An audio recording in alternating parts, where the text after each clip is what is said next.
Good morning student, कैसे हैं आप सभी लोग। स्वागत है आपका मेरे यूट्यूब चैनल पे और आई होप सब आप बहुत अच्छे से होंगे। चलिए, तो सभी लोग लाइव आ चुके हैं, बहुत बढ़िया।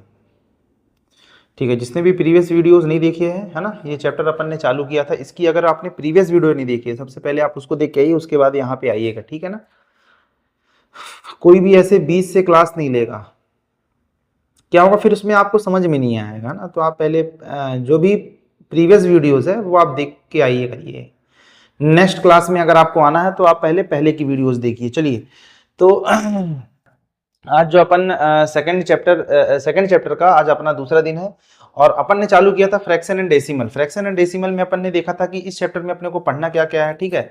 पढ़ने के साथ साथ अपन ने ये भी देखा था कि उसका डेली लाइफ में यूज क्या क्या है, वो सब मैंने आपको बता दिया था, ठीक है ना।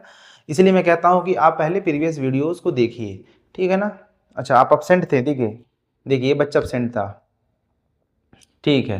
तो आप पहले प्रीवियस वीडियोस देखिए, ठीक है ना, फिर यहाँ पे आइएगा।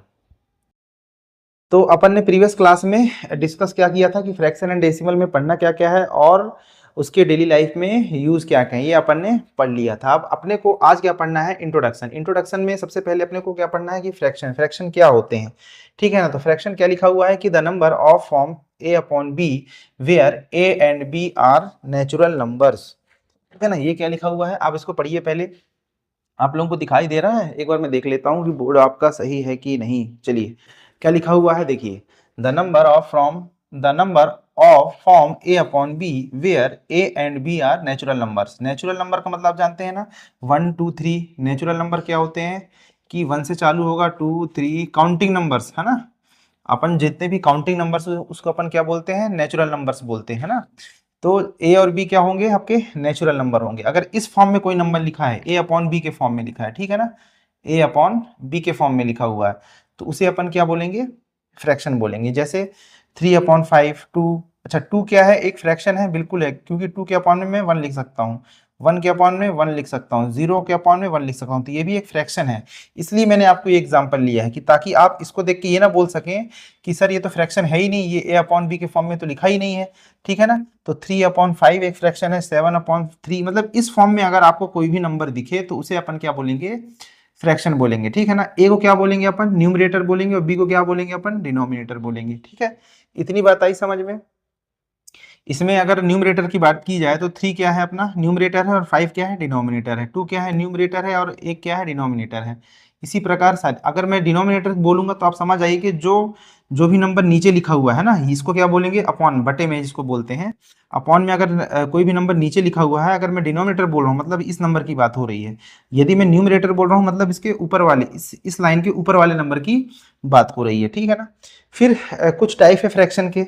सबसे पहला टाइप क्या है, प्रॉपर फ्रैक्शन। क्या क्या लिखा हुआ पढ़िए, a fraction whose numerator is less than is its denominator is called a proper fraction. इसका मतलब क्या है कि जो भी फ्रैक्शन है, ठीक है ना, यदि इसका न्यूमरेटर डिनोमिनेटर से छोटा है, लिखा हुआ ना, whose numerator is less than. Numerator का मतलब क्या है, जो इस लाइन के ऊपर नंबर लिखा है ना, इसकी वैल्यू अगर इससे छोटी है, देखिए 3, जैसे कि 3/7 लिखा है, ठीक है ना।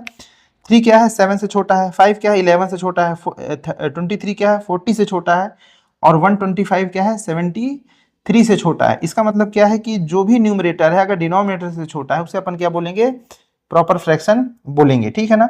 फिर अगला आता है अपना इम्प्रॉपर फ्रैक्शन। इम्प्रॉपर फ्रैक्शन क्या है, a fraction whose numerator is more than or equal to denominator। इसका उल्टा, इसका अपोजिट। अभी अपन क्या बोल रहे थे कि भाई ऊपर वाला जो नंबर है वो बड़ा होना चाहिए, अब बोल रहे नहीं भैया ऊपर वाला नंबर बड़ा नहीं होना चाहिए, तो अपन नीचे वाले, हमारी इच्छा है कि हम नीचे वाले नंबर को बड़ा कर रहे हैं, ऊपर वाले को छोटा कर रहे हैं, है ना। सबको बड़ा होने का मौका मिलना चाहिए, तो सबको हमने मौका दिया। अब इस बार क्या किया अपन ने, ऊपर वाले नंबर को यानी न्यूमरेटर को अपन ने क्या किया, बड़ा कर दिया, और नीचे वाले यानी डिनोमिनेटर को अपन ने क्या कर दिया, छोटा कर दिया। तो इसे अपन ने क्या बोल दिया, इम्प्रॉपर फ्रैक्शन बोल दिया। जैसे 11/7, 11 क्या है, 7 से बड़ा है, मतलब न्यूमरेटर इससे क्या है, बड़ा है। 25 क्या है, 12 से बड़ा है। 41 क्या है, 36 से बड़ा है। और देखिए इसमें एक एक चीज और भी लिखी है, मोर देन और इक्वल टू। इसमें भी देखिएगा आप, है ना, अगर इक्वल भी है तो भी वो क्या कहलाएगा, आपका इम्प्रॉपर फ्रैक्शन कहलाएगा। जैसे 53/53, यहाँ ये दोनों नंबर एक दूसरे के क्या है, बराबर है। 53 और 53 बराबर दिख रहे हैं, इसलिए ये क्या है, कहलाएगा इम्प्रॉपर फ्रैक्शन कहलाएगा। फिर अगली बात करता हूं मैं मिक्स्ड फ्रैक्शन की। मिक्स्ड फ्रैक्शन ध्यान समझिएगा, बहुत इंपॉर्टेंट फ्रैक्शन है ये। A number which can be express as the sum of natural number, इस लाइन को आप थोड़ा सा अंडरलाइन कीजिए। Sum of a natural number and a proper fraction is called mixed fraction, ठीक है ना। इसका मतलब क्या है कि सम ऑफ नेचुरल नंबर क्या होते हैं, देखिए यहाँ पे, देखिए यहाँ पे समझा दूं, थोड़ा सा जगह की कमी है, ठीक है। यहाँ पे आप थोड़ा सा ये स्पेस में निकाल देता हूँ। सम ऑफ नेचुरल नंबर क्या होते हैं, 1 2 3 4 5, है ना। ये बोल रहा है कि भाई आप एक नेचुरल नंबर लीजिए, इनका आप सम कीजिए, और प्रॉपर फ्रैक्शन मैंने बता रखा है कि न्यूमरेटर क्या होना चाहिए, डिनोमिनेटर से छोटा होना चाहिए।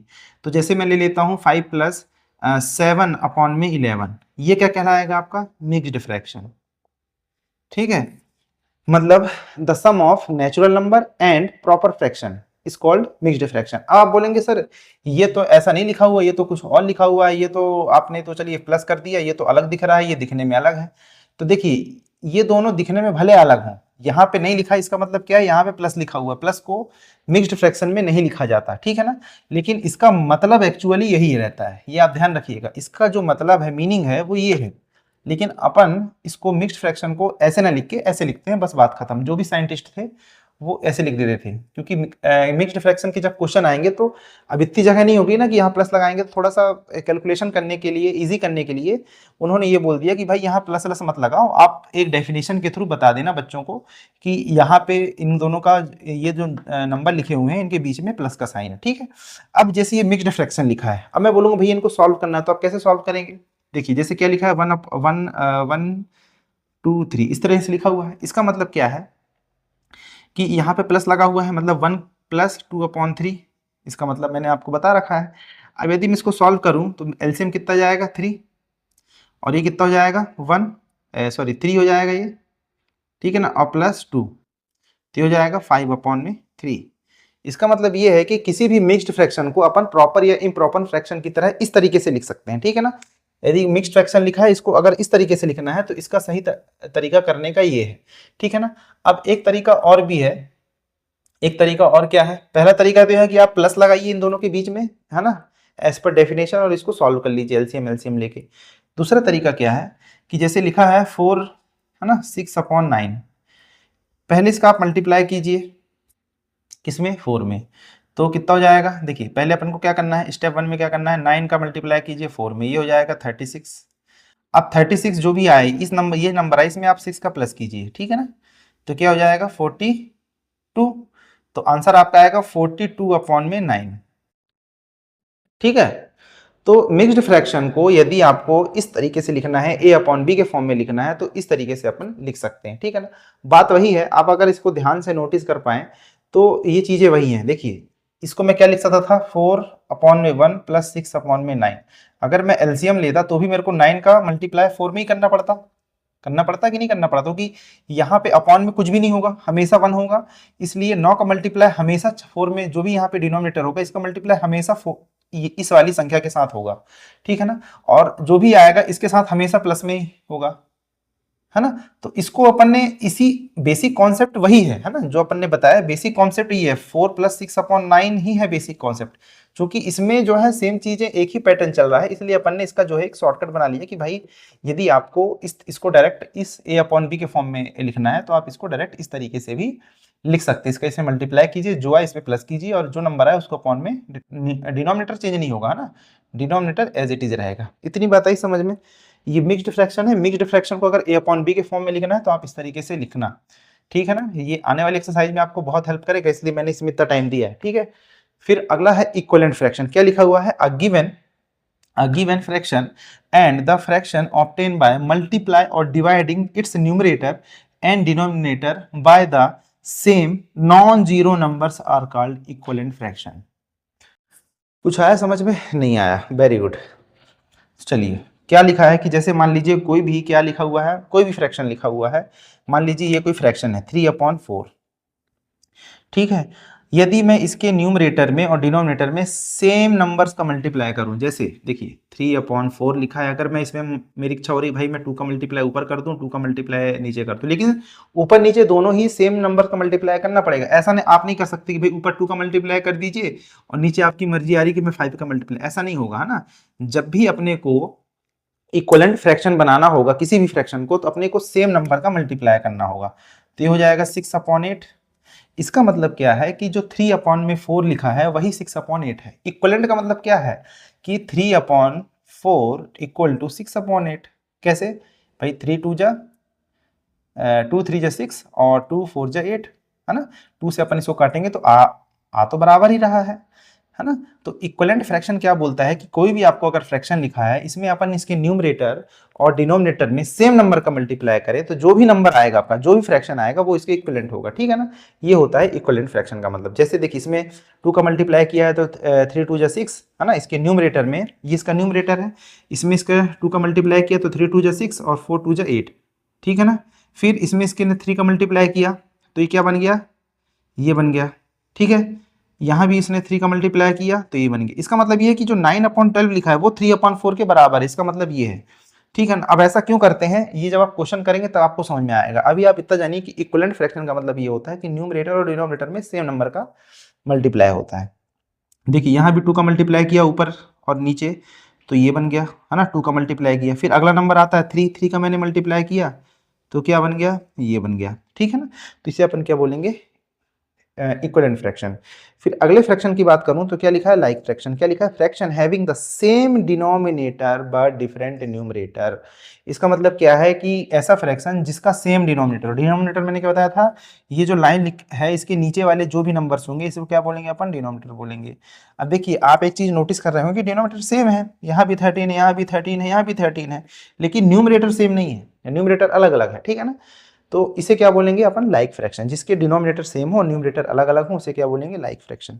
अनलाइक फ्रैक्शन जिनके डिनोमिनेटर अलग अलग हो, यहाँ भी आप देखिए 7 2 11 7 सब अलग अलग डिनोमिनेटर हैं, तो इसे क्या बोलेंगे, अनलाइक फ्रैक्शन। अब आप बोलेंगे सर जिनके न्यूमरेटर अलग हो या न्यूमरेटर सेम हो उसे क्या बोलेंगे, तो ऐसा कोई फ्रैक्शन है ही नहीं, या ऐसा कोई फ्रैक्शन मैथ में एग्जिस्ट ही नहीं करता जिसके न्यूमरेटर सेम हो और डिनोमिनेटर अलग हो। अपने को बेसिकली डिनोमिनेटर से मतलब है, डिनोमिनेटर सेम होना जरूरी है किसी भी क्वेश्चन को सॉल्व करते समय। जैसे कि मैं बोलूं कि भाई आपको 5/7 को प्लस करना है 2/3, अब ये बताइए यदि इसके मैं डिनोमिनेटर सेम करूंगा तो ही तो मैं इसको सॉल्व कर पाऊंगा। न्यूमरेटर से मेरे को क्या मतलब है, न्यूमरेटर अगर सेम भी हो गया, मान लीजिए 5, तो भी इसको मेरे को एलसीएम लेके ही सॉल्व करना पड़ेगा। इसलिए मेरी पहली कोशिश होगी कि डिनोमिनेटर सेम हो जाए। तो डिनोमिनेटर सेम करने के लिए मैं क्या करूंगा कि भाई कुछ ऐसा इसमें तिगड़म भिड़ाऊंगा। तिगड़म कैसे भिड़ाऊंगा, मैंने अभी बताया है कि इक्विवेलेंट फ्रैक्शन।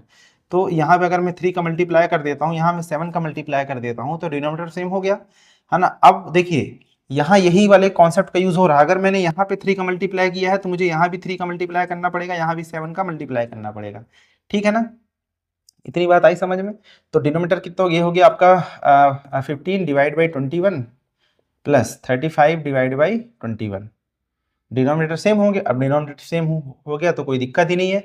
आप सीधे सीधे क्या कर दीजिए, इनका प्लस कर दीजिए, है ना। 21 सेम रहेगा क्योंकि डिनोमिनेटर आपने सेम बना दिया, और न्यूमरेटर प्लस कर दीजिए तो 0 हो गया ये, ठीक है। और ये हो गया आपका 3 और 1 4 और 1 5, तो ये इसका आंसर हो गया 50/21।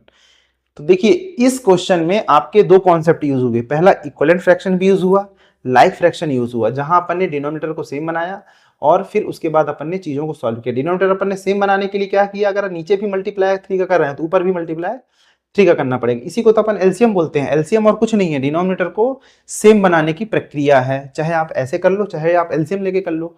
आप इनका एलसीएम लेके करते तो भी वही आता, है ना, कि भाई 7 3 जाए 21, फिर 3 को ऊपर मल्टीप्लाई करते हैं। यहाँ भी अगर 3 का इससे डिवाइड करते तो 7 बार जाता, फिर 7 को ऊपर मल्टीप्लाई करते हैं, ठीक है ना। तो इतनी आपको आई होप बात समझ में आई होगी, है ना। तो चलिए आज की क्लास अपन यहीं तक रखते हैं, ठीक है। आप इन डेफिनेशन को पहले नोट कर लीजिए स्क्रीनशॉट लेके, है ना। फिर अपन आगे बढ़ते हैं। चलिए आज की क्लास यहीं तक, है ना। कल अगली क्लास में अपन एक्सरसाइज 2.1 को सॉल्व करेंगे। तब तक आप दोनों क्लास, पहली और जो अपनी ये दूसरी क्लास है, इसको आप पूरी तरीके से देखिए, रिवाइज कीजिए, नोट्स आपको इस तरीके से जैसे मैंने लिखा है ना, कलर्स के थ्रू, उस तरीके से आपको नोट्स बनाना है, साफ सुथरे अक्षरों में। मैं हमेशा से बोलता रहा हूँ कि नोट्स आपकी जो है ज़िंदगी है, ठीक है ना। ये सब आप करके लाइएगा। और क्वेश्चन की प्रैक्टिस अभी मत कीजिए, अभी सिर्फ आप कॉन्सेप्ट रिवाइज कीजिए। फिर जैसे अपन एक्सरसाइज की ओर बढ़ेंगे तब आपको क्वेश्चन में होमवर्क करने के लिए दूंगा। और अगर आपको ज़्यादा क्वेश्चन लगाने हैं, क्योंकि एनसीईआरटी आपकी बुक में उतने क्वेश्चन दिए नहीं है ना, तो आप एनसीईआरटी की एग्जाम्पलर बुक आती है, उसको आप जरूर लगाइएगा। ठीक है, तब तक के लिए मुझे विदा कीजिए। अगर आपने चैनल को लाइक नहीं किया है तो चैनल को लाइक कीजिए। अगर आपको वीडियो पसंद आता है तो अपने मित्रों के साथ, अपने सहपाठियों के साथ इसको शेयर कीजिए। बहुत बहुत धन्यवाद।